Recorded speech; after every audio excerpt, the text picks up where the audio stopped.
Hello friends, அஸ்ஸலாமு அலைக்கும். Welcome to my channel. 3 in 1 dosa butter. அதாவது ஒரு தடவை மாவு அரைச்சோன்னா 3 டிஃபனையுமே அதே மாவில் ஈஸியாக எப்படி பண்ணுறதுன்னு பார்க்கலாம். இது என்னோடய குழந்தைங்களுக்கு நான் வாரத்துக்கு ஒரு தடவை மாவு அரைப்பேன். அது 3 நாள் எனக்கு வரும். அந்த 3 நாளுமே நான் இட்லி ஒரு நாள், தோசை ஒரு நாள், ஆப்பம் ஒரு நாள் நான் செய்வேன். மாவு ஒரு தடவை அரைக்கிறது தான், எந்த ஒரு மாற்றமும் கிடையாது மெஷர்மெண்ட்டில். ஆனால் நம்மளுக்கு மூணுமே மூணு நாள் டிஃபனுமே ரொம்ப சூப்பராக இருக்கும். இது கண்டிப்பாக தோசை மாவு அரைக்கிற பிகினர்ஸ்க்கு யூஸ்ஃபுல்லாக இருக்கும். நான் எப்படி செய்கிறேன்னு காட்டுறேன். நான் 1 கிலோ அளவுக்கு இட்லி அரிசி ஒரு பாத்திரத்தில் போட்டிருக்கேன். அப்புறம் 1/4 கிலோ சாப்பாடு அரிசி, ஒரு 100 கிராம் பச்சரிசி போட்டிருக்கேன். இந்த அரிசிங்களை நம்ம நல்லா கழுவிட்டு, கழுவினதுக்கப்புறம் நான் இதில் கொஞ்சம் அவல் சேர்க்குறேன். இது தோசை, இட்லி, ஆப்பெல்லாம் ரொம்ப சாஃப்டாகவும் புசு புசுன்னு வரத்துக்கும் ரொம்ப ஹெல்ப்பாக இருக்கும். அப்புறம் நான் இன்னொரு பாத்திரத்தில் உளுந்து ஒரு 150 கிராமும் கொஞ்சோண்டு வெந்தயமும் சேர்த்து அதையும் கழுவிக்கிறேன். இப்போ நான் உளுந்தையும் அரிசியையும் நல்ல தண்ணி ஊற்றி ஊற வச்சுக்கிறேன். இப்போ இதை நான் ஃப்ரிட்ஜில் வைக்க போகிறேன். ஏன்னா ஃப்ரிட்ஜில் ஸ்ட்ரைட்டாக நம்ம வச்சு ஊற வைக்கும்போது அரிசி கிரைண்டரில் போட்டு அரைக்கும் போது சூடாகாது. தனியாக ஐஸ் க்யூப் போட்டு அரைக்கணும்னு அவசியம் இல்லை. அரிசியும் ரொம்ப ஃப்ரெஷ்ஷாகவும் இருக்கும், ரொம்ப நல்ல ஒரு சாஃப்டாகவும் ரொம்ப ரொம்ப நல்லாவும் வரும். அது ஊறுற டைமில் நான் ஒரு சின்னதாக இந்த சத்து மாவு பற்றி நான் சொல்கிறேன். இது நான் கடையில் வாங்கினேன், ரொம்பவே சூப்பராக இருக்குது. ஜோஸ் மல்டிகிரெயின் சத்து மாவு. இதோட காண்டாக்ட் நம்பர் இந்த பேக்லேயே போட்டிருக்காங்க. இது ஹோம்மேட் ப்ராடக்ட்டு, ரொம்பவே சுத்தமாக ரொம்பவே நல்லாவும் இருக்குது. நல்ல உயர்தர தானியங்களை இதில் 27 இன்க்ரீடியன்ட்ஸ் சேர்த்துருக்காங்க. விலையும் ரொம்ப கம்மி. இது நம்ம குழந்தைங்களுக்கு பல வகையான வெரைட்டியில் இது சமைக்கலாம். இட்லி, தோசை, அடை, இடியாப்பம், களி, கூழ், சப்பாத்தி, பாயாசம், கொழுக்கட்டை.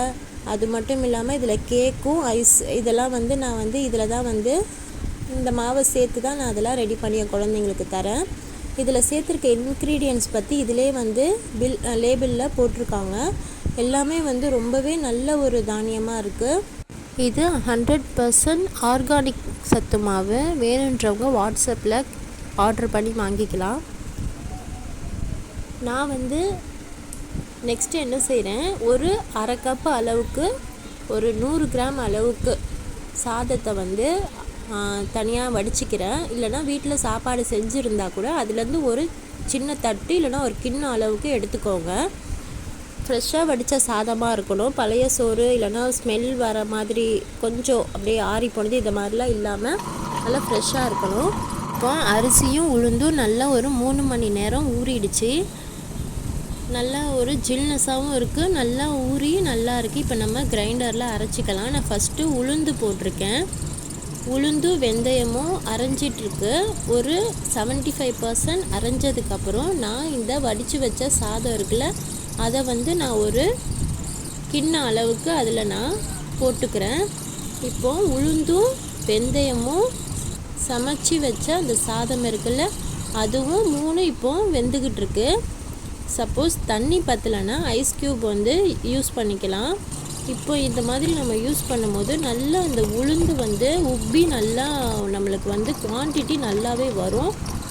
பார்க்கவும் நல்லா சாஃப்டாகவும் நல்லாவும் வரும். இப்போ உளுந்து அரைஞ்சிடுச்சு. நான் எடுத்து வைக்கிறேன். பாருங்கள், வெறும் நான் ஒரு 150 கிராம் உளுந்து தான் போட்டேன், ஒரு தட்டு சோறு.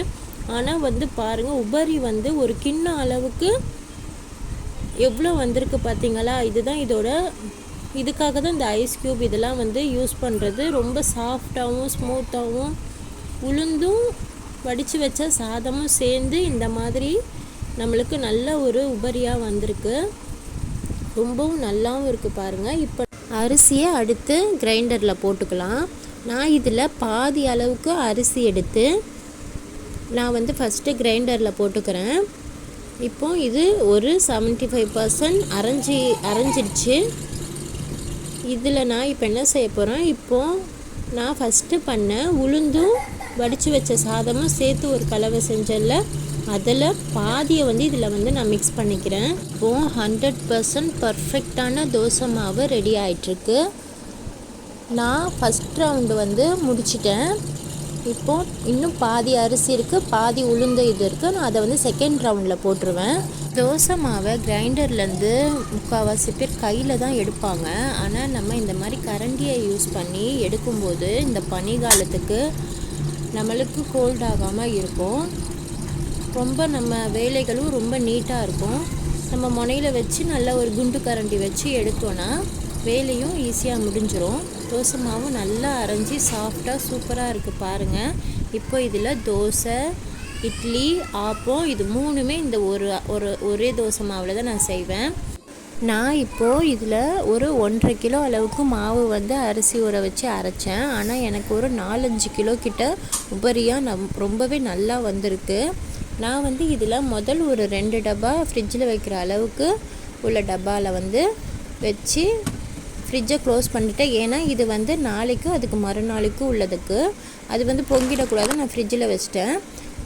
மாவு நல்லா பொங்கி வந்துடுச்சு. நான் வந்து காலையிலே வந்து டிஃபனுக்கு பசங்களுக்கு ரெடி பண்ணிகிட்ருக்கிறதுனால வேகமாக செஞ்சுக்கிட்டு இருக்கேன். அதனால நான் சரியாக இதை வந்து வீடியோ எடுக்க முடியல. உப்பி வந்ததை என்னால் வீடியோ எடுக்க முடியல. நான் டக்குன்னு கலந்ததுக்கு அப்புறம் தான் எனக்கு ஞாபகம் வந்துச்சு. சரி, நான் அதோட தான் வந்து ஃபோனில் வந்து வீடியோ எடுக்க ஆரம்பித்தேன்.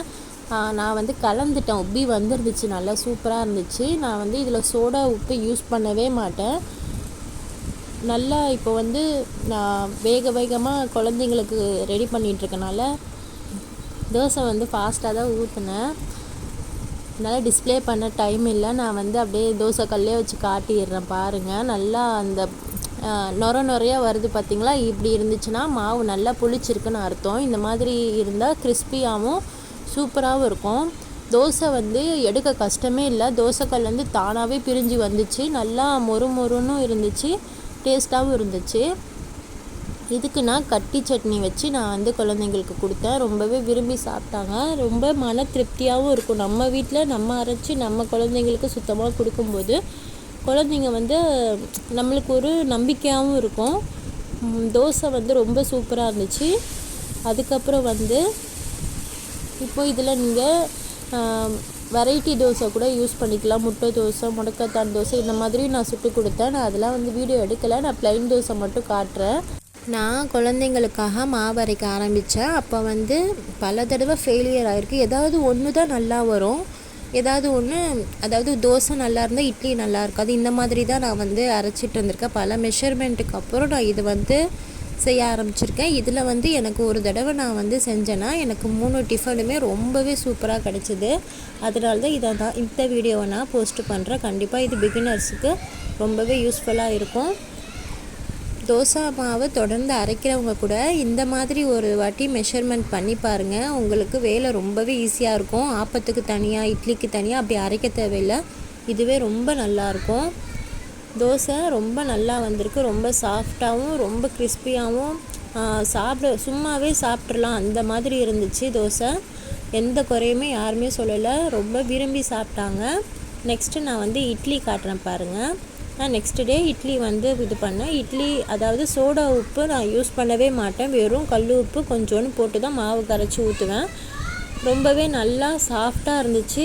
நான் இட்லிக்கு மீன் குழம்பு வச்சு கொடுத்தேன். ரொம்பவே சூப்பராக இருந்துச்சு. பசங்க விரும்பி சாப்பிட்டாங்க. அந்த டே நல்லா போச்சு. அடுத்து ஆப்பம் வந்து பார்க்கலாம். ஆப்பம் வந்து மாவு நம்ம கரைக்கும் போது தோசை மாவு புளிச்சிருக்கோம்ல, அதில் நம்ம எவ்வளோ மாவு நம்ம சேர்க்க போகிறோமோ அந்த அளவுக்கு கொஞ்சம் நல்ல ஒரு தேங்காய் நம்ம ஃப்ரெஷ்ஷாக உடைக்கிறோன்னா அந்த தேங்காயோட தண்ணியை கூட இதில் மாவில் ஆட் பண்ணிக்கலாம். இல்லைனா ஒரு 1/2 கிளாஸ் தேங்காய் பால் ஆட் பண்ணிவிட்டு அதில் கொஞ்சோண்டு சர்க்கரை, உப்பு அவ்வளோ சேர்த்துக்கோங்க. ஒரு 1/2 ஸ்பூன் சர்க்கரை கொஞ்சம் டேஸ்ட்டுக்காக அப்படி நம்ம சேர்த்து நல்லா மாவை கரைச்சி நம்ம ஆப்பத்துக்கு மாவு ஊற்றும் போது ரொம்பவே நல்லா இருக்கும். நல்லா சாஃப்டாக இளநீ தண்ணிலாம் ஊற்றினா ரொம்பவே தோசை வந்து ரொம்ப நல்லா டேஸ்ட்டு வந்து நல்லா தரும். அதுக்கப்புறம் இதுக்கு தேங்காய் பால் வச்சு நாங்கள் சாப்பிட்டோம். ரொம்பவே நல்லா இருந்துச்சு. தேங்காய் பால் எங்களோட ஃபேவரெட்டு. அதுக்காகவே நான் ஆப்ப சட்டியில் வாங்கி ஆப்ப மாவை செய்ய நான் கற்றுக்கிட்டு செய்ய ஆரம்பித்தேன். ஹோட்டல்லலாம் எங்கள் ஹஸ்பண்ட் ரொம்ப விரும்பி சாப்பிடுவாங்க. நான் வீட்டிலே செஞ்சு கொடுக்க ஆரம்பிச்சிட்டேன்.